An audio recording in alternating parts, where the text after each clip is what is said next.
Енді жаңағындай мынандайын алайықшы. Шынымен де синус 30 градус салайық та, неден косинус 60 градус салсақ, екеуін салыстыратын болсақ. Не үшін олар тең болады? Мына екеуінің ше. Шеңберді аламыз. Мінекей. Нені саламыз бірінші? 30 градусты ма? 30 градус салсам, мынаның ровно жартысына бару керек. Қай ұзындық керек маған? Айтыңдаршы. Биіктік керек, ә? Мына бір ұзындық. Менде не болды? Мынау менде синустың 30 градусы. Осы бір ұзындық мынау. 2/1 деген ұзындық мынау. Енді косинус 60 дегеніміз қандай болады? Нерге өтіп кетеді, ә? Дұрыс па? Косинуста қандай ұзындық керек маған? Мынау емес пе? Мынау ғой, ә? Косинус немене бұл? 60 градус. Бұл да ұзындық қой, ә? Мән неге тең бізде? Тоже 2/1. Мынау да ұзындық, мынау да ұзындық. Екеуі не екен бізде? Бір-біріне тең екен. Градустық мәндер бойынша бір-біріне тең ғой. То есть мен түсіндіріп жатқаным, синус бірдеңе, анау бірдеңе дейтін болса, тригонометрияда нені тауып береді екен? Мынаның барлығы ұзындық 2/1 деген ұзындық. Мынау да 2/1 деген ұзындық. Шеңбер бойынша максималды ұзындықтары қанша бұлардың? 1 емес па? 1, мына бетте -1 болады, иә? Ұзындықтар ше, 1 мен -1-дің арасында жүретін ұзындықтар болады да бұл жерде. Енді осы жерде давайте нелерді көрейік. Тангенс 60 градус дейік та. Мына жерге котангенс нені аламыз? Енді екеуі тең болатыны понятно. Басқа градус алады да.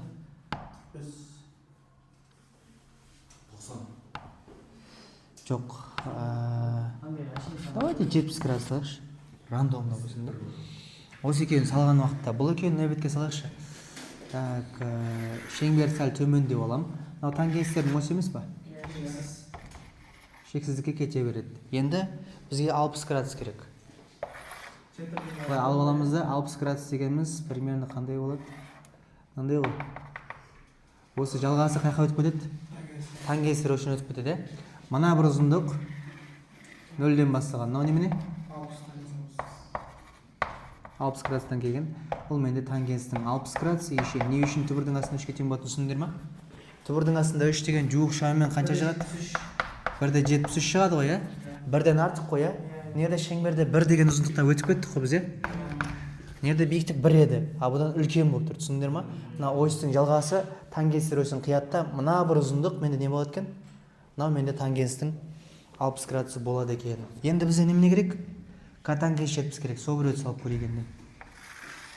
Былай саламын да, косинус былай болса, үстінен былай өте ме ғой? Мына бетте менде котангенстердің осі. Тура осының керісі былай да бар емес па негізінде? Мен бер жаққа жалғастырсам да болады деп бүйтіп қойып ше. Мына бетке жалғасып өтіп кетеді деп ше. Жалғасы өсіп кетеді. Тангенстің кері осі ғой. Біреу жоғарғы, біреу төмен көтереді. Мынау да түбірдің астында 3 болу шетінен асып кетеді негіз. Просто сызба қисық болып тұр да. Жоқ плюс қой. Ось теріс қарап тұр ғой. Жоғары қараған ғой. Үстіге қараған оң. Стрелка бойынша мына жақта астында оңдар болады, үстінде минустар болады. Тангенстің 1 мен 3 ширекте плюс дегендер естеріңде ме? Мына жақтарда минус болады. Ар жақта минус кетеді да. Так, енді мына біреуді көрейік. Котангенс 70 дейді. 70 градуста примерно неге шығамыз ғой, ә? 70 қой. Бізге не істеу керек? Дәлше өтіп кету керек қой, нерден, ә? Нерден қиып өтіп кеттім. Тағы да дәлше бұлай қиып өтіп кетеміз ғой, ә? Бұлай өтіп кетті. Екі жерде қиды. Котангенстің екінші өсі міне обратно тұрады. Біреу ар жаққа, біреу бер жаққа қарап тұрады да. Қай ұзындық керек бізге? Котангенстің осіндегі ұзындығы, ә? Мынау немене? Мынау? Котангенс 70 градустың ұзындығы қандай екен білмейміз біздер. Міне тағы да бір екінші ұзындығы. Мынау да котангенс немене? 70 градус. Мына жердегі мән неден шыққан негізі? Бұл просто пи плюс котангенс 70 емес па? То есть 180 градус қосылғаннан кейін қайттан екінші осьте тура келеміз. Ол да ұзындық бізде осындай бола салады. Түсіндік па? Осьтер бойынша тапқан кезде бұлардың барлығы бізде не екен сонымен? Градустармен берсе ұзындық бойынша өздерінің осьтеріне қиып өткіземіз. Қай жердегі ұзындық болады? Соған қараймыз. Котангенс пен тангенстің неге бірден артық шексіздікке кете береді түсіндіңдер ма? Минус шексіздіктен плюс шексіздікке мәндерді қабылдай береді да. Арасында қай мәнді қабылдай алмай қалады олар? Олар бірден кіші. Иә. Минус 1-ге дейін емес па? Жоқ, мына қараңдар, неде катангесті қидық қой, 70-те, иә. Бит бара берем. Мына сызықша шексіздікке дейін кете береді ғой, иә. Енді бүйтіп қалса ше. Мына сызықтың жалғасы катангеспен қиылса ма? Параллель болған кезде осы. Мына бір сызық тұр ғой, иә, менде өтіп тұрған ше. Осыны бұра береміз де, градусын төмендете береміз. 0-ге барған кезде катангес немене?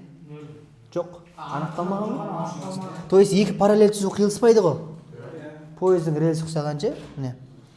Мынаны көтере береміз. Бұлай көтере берсем немене болады? Нерге барған кезде 0 бола ма? Тіп-тіке кесіп өтеді, нерде 0 деген ұзындығы бар. 0-ден былай қарап өседі плюсқа, бер жаққа қарап минусқа өтіп кетеді. Тура осындай бізде неде бар? Катангесте бар, иә? Бұлай көтере берсем шексізге кете берем ба? Мына қолдың ұзындығы дальше шексізде қиылсады ғой. Өйстіп мына стрелка ұқсаған, менің де қолым тіп-тіке болып қалатын болса. То есть мен қолым шынтағымнан ұзындық, мынаған былай қарап тұрған, ол мынаған параллель ғой осыға тангенс өресіне. Екеуі қиылыспайды ғой. Мына жалғасында тангенс өресін қимағандықтан бұл екеуін анықтай алмаймыз. Анықталмағандық деген тангенстің қанша градусында пайда болады екен?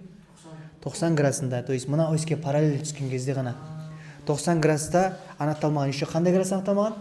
Қараңдар. Қолымның шынтағыма қараңдар, қолым ұшына қараңдар. Шынтағыма қараңдар, қолым ұшына қараңдар. Қай градус тұр? 90. Мынау 270 емес па? Немесе минус 90. А мынау ше? Шынтағыма қараңдар, қолым ұшына қараңдар. 0 мен 180-де анықталмайды. Осыға параллель болған кезде сол мәндер жоқ екен. Түсіндіңдер ма? Градустарды оңай жаттайтын болсаңдар, анықталмаған мәндер міне.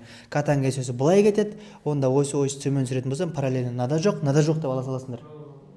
Түсінікті ғой, иә? Вот. Сұрақ бар ма, жоқ па?